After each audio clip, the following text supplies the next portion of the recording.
La vallée de la Maurienne en Savoie, à quelques kilomètres de Modane. Nous sommes le dimanche 27 août 2023. Il est 16h37, les premières pierres tombent sur la route. Un automobiliste appelle les gendarmes, il barre la route d'un côté, le département fait de même de l'autre. À 17h20, des habitants filment.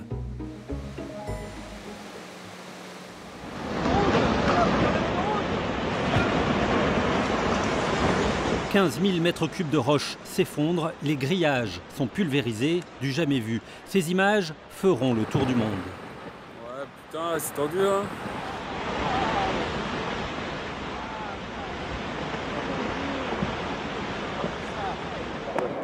Le lendemain matin, devant notre caméra, les rochers continuent de tomber. La route départementale est écrasée, les habitants médusés. C'est très impressionnant, quoi. Très impressionnant, et on sait que bon, avec le climat qui change, on risque d'avoir bien souvent ce genre de catastrophe, voilà. Quasiment, on stationnait à l'endroit où c'est tombé, quoi. C'est plus qu'inquiétant. À la fin août, c'est toute la Haute-Maurienne qui est en difficulté. La départementale, la voie SNCF sont fermées, la falaise peut encore s'effondrer. Le trafic se reporte difficilement sur une petite route de montagne. L'autoroute restera fermée 2 semaines, le temps de protéger la chaussée.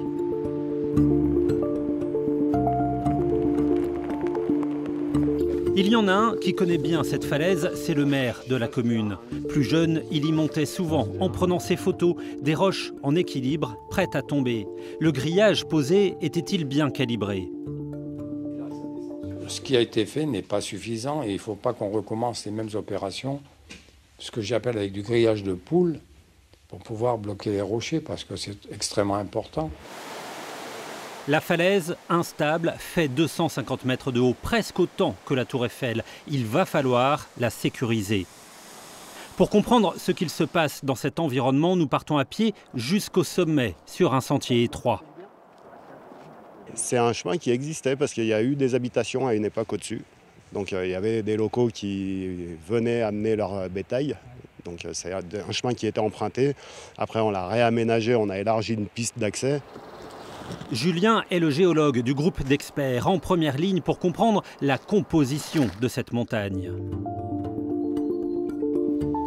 Dans ce massif de grès, la roche bouge. Des strates qui se percutent en permanence, des lignes, des crevasses partout autour de nous.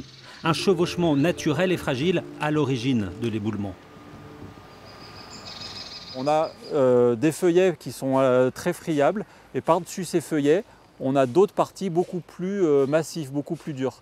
Et en fait, quand ces feuillets friables, avec la pluie, le gel, ils s'effritent, les parties plus dures se retrouvent en surplomb et en fait, après, ont tendance à basculer ou à glisser. Mais aujourd'hui, avec le changement climatique, les épisodes de gel-dégel, de chaud-froid s'aggravent, les fissures s'élargissent beaucoup plus vite. Le réchauffement, par ses conséquences, en fait, va avoir tendance à accélérer le phénomène, le processus qui était déjà en route, quoi. 3, 2, 1, feu!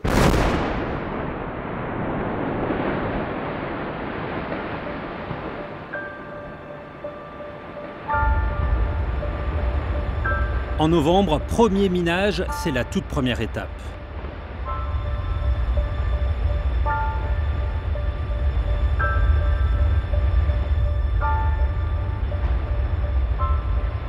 Le défi premier, c'est déjà le défi humain.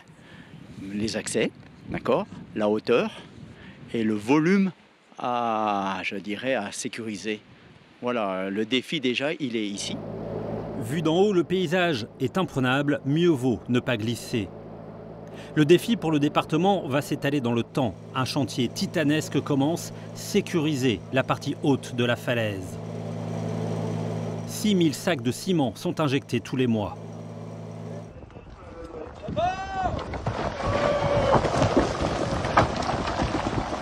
Accrochés au-dessus du vide, une trentaine de cordistes se relaient 7 jours sur 7, malgré les saisons, été comme hiver. Ces spécialistes des travaux difficiles détachent à la main les blocs les plus dangereux. Les plus gros font la taille d'un bus. L'un d'eux était surnommé le sarcophage. ça va jusqu'à 200 mètres cubes. Et avec des grottes derrière les rochers, pris dans des sables, des espèces de sable.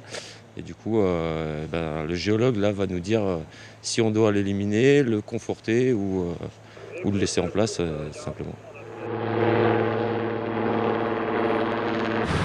L'hélicoptère est utilisé chaque jour pour monter les hommes et le matériel comme les pelles araignées, soutenus par des câbles robustes.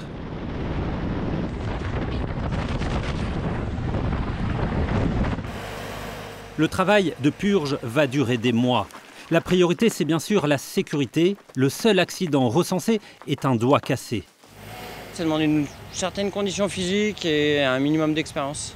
Ou après, on peut accepter des jeunes, mais il faut qu'ils soient encadrés par un ancien. Ça doit être l'un des plus gros chantiers de France, donc oui, je pense que les jeunes, quand ils arrivent, ils sont impressionnés. Ne serait-ce que de monter en hélicoptère tous les jours, bon voilà, c'est un petit... oui, il y a une petite pression pour tout le monde. Puis après, pour les anciens, c'est simple, à l'habitude. Une fois les purges terminées, place au filet. Des zones de travail plus ou moins grandes sont déterminées sur cette carte pour s'adapter à un chaos minéral. 2 équipes se relaient chaque jour du lever au coucher du soleil.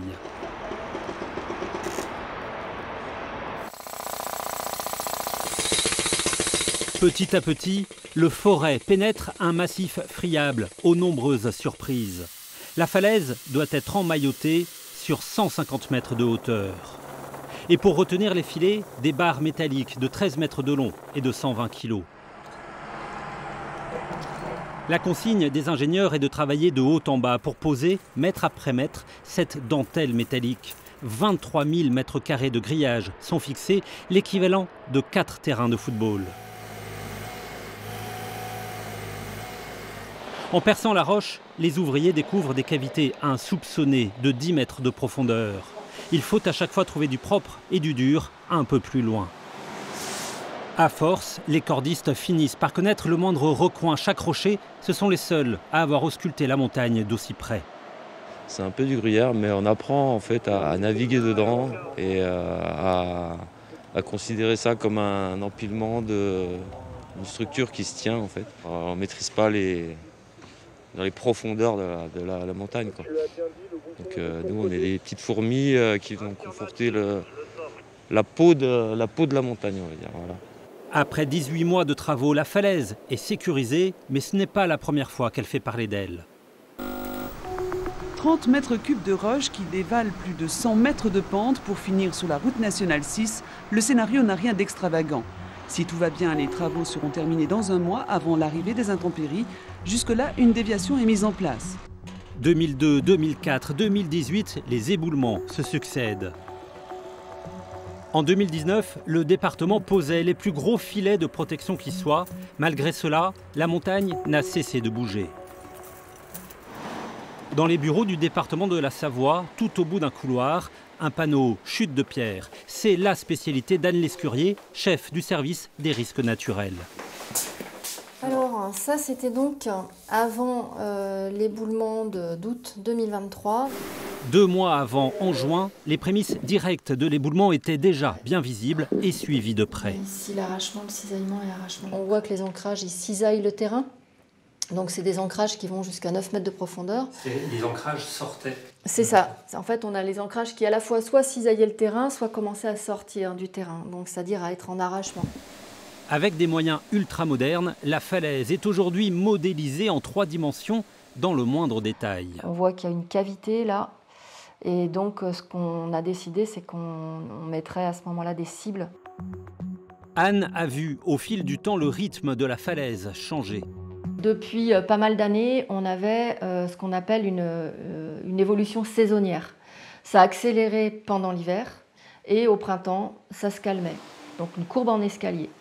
Les marches d'escalier ont été plus importantes après l'éboulement de 2019. Donc on savait qu'on avait déjà changé de régime. Les masses qui étaient suivies à l'époque, c'était des masses de 1000, 2000, 3000 m3. On avait plusieurs masses comme ça. La masse de 15 000 m3 n'était pas pressentie pour s'ébouler. Ça s'est fait sur quelques heures. Là où d'habitude, ça se fait sur plusieurs jours.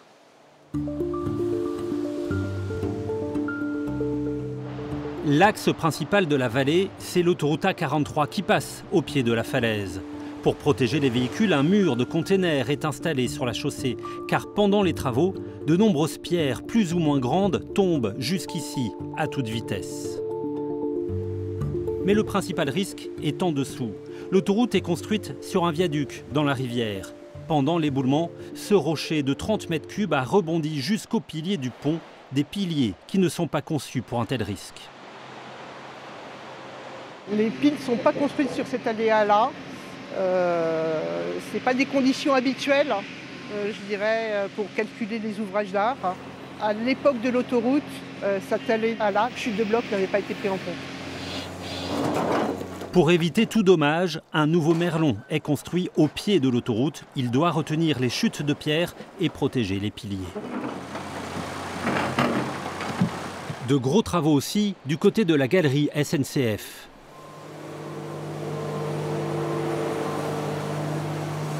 Pour déblayer les centaines de tonnes de roches, des engins radiocommandés sont déployés. Aucun pilote à l'intérieur, c'est une première. Les commandes se font à distance sur des joysticks et des écrans. Et il y avait urgence. Car en dessous, la galerie commençait à être fragilisée. Ce jour-là, nous sommes les premiers journalistes à pouvoir y pénétrer.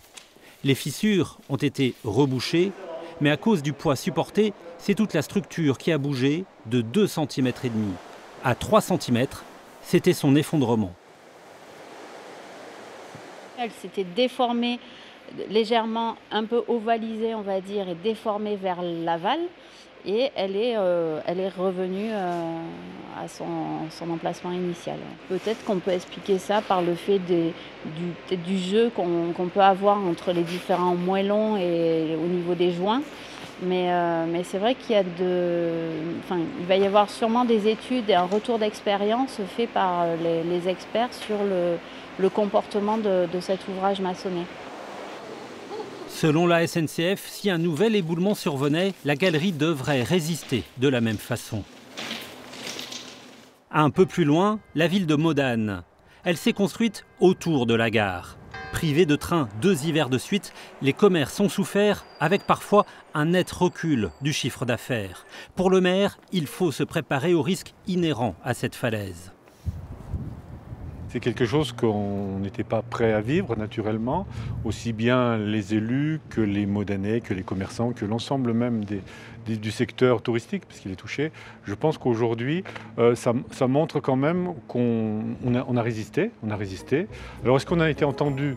Je pense qu'on aurait pu l'être un peu plus. On espère que dans les années qui viennent, on sera un peu plus prêt pour ce genre d'intervention et qui se feront un peu plus rapidement. Après 1 an et demi de travaux, il restera le souvenir des hommes du vide, luttant contre la météo et l'instabilité rocheuse. Ils ont sécurisé la falaise pour une quinzaine d'années environ. Selon les géologues, elle bougera à nouveau, tôt ou tard.